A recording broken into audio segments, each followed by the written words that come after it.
Okay, here we are in overtime. I know I'm not in my suit. You'll have to watch the show to know why, but we're here with Chris Matthews and Tulsi Gabbard, and the first question is to you.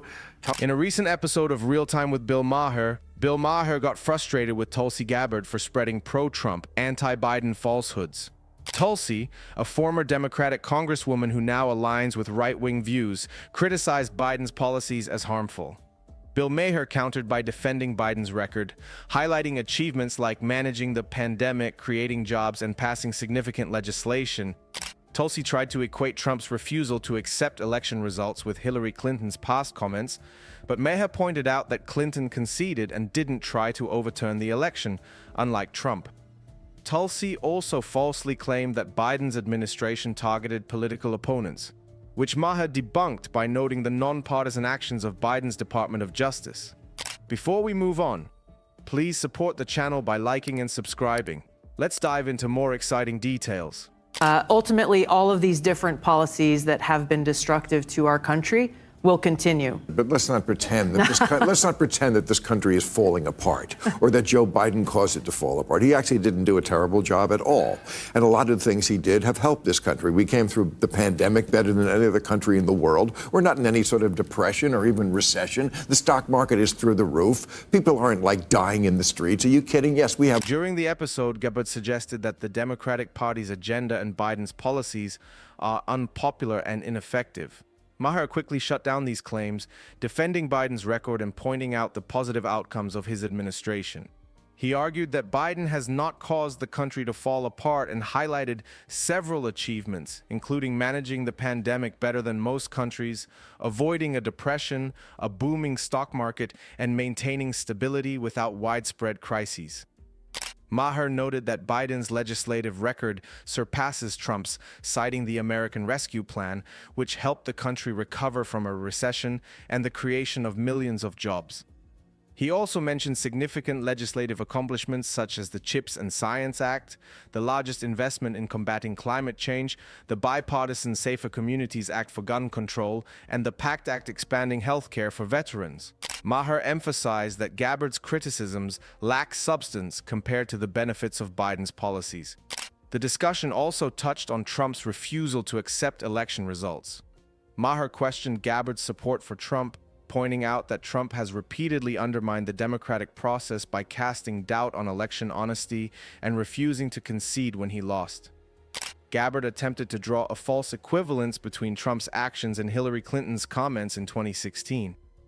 Maher clarified that while Clinton may have criticized the election outcome, she conceded publicly and did not pursue legal action or incite an insurrection, unlike Trump.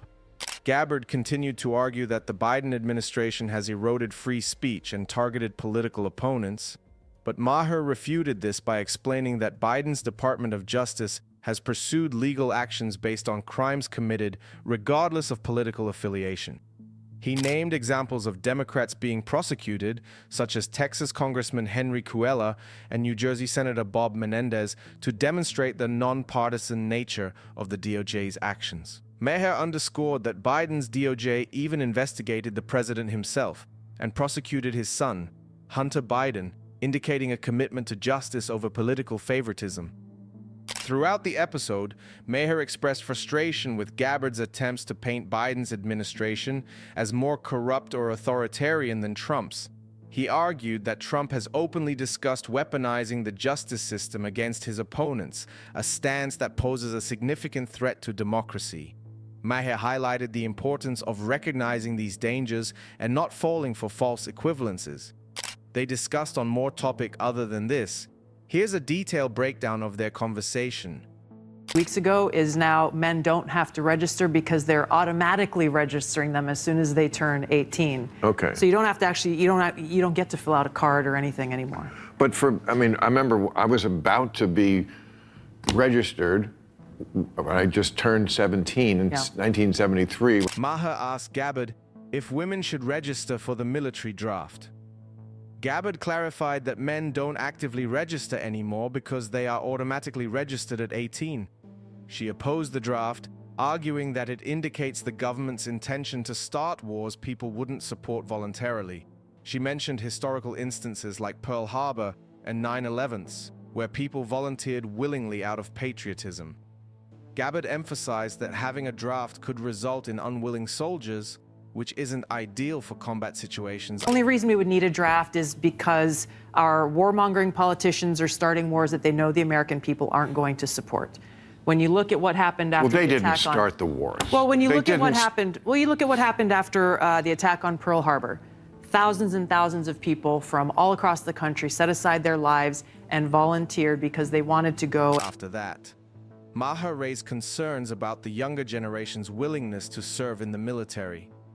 Gabbard agreed, suggesting that today's youth might not volunteer in large numbers, which could result in a smaller military force.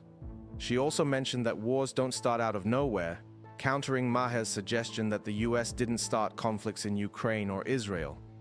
She acknowledged the Iraq War as a mistake initiated by the neoconservatives. You make of Donald Trump promising that if elected, he would secure the release of the Wall Street Journal reporter who is being tried for espionage. And I've said this from the very beginning, the only way that this war ends is through some kind of a negotiated treaty.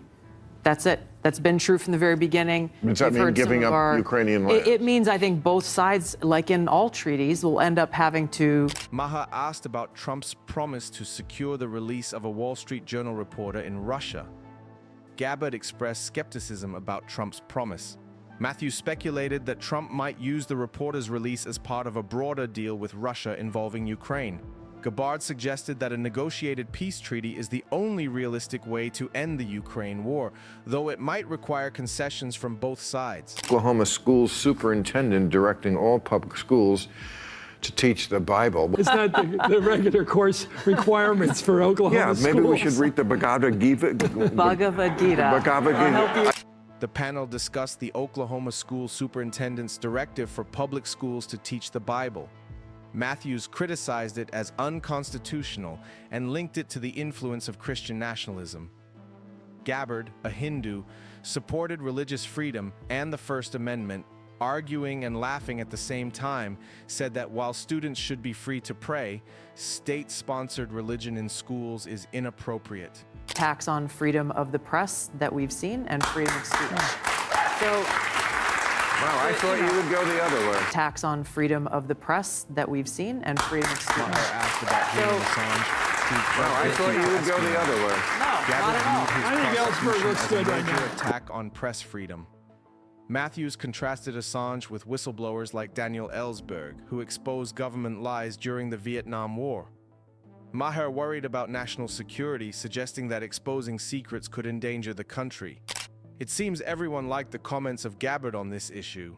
Next star are you most excited about? Like, if, say, Joe Biden decided not to run.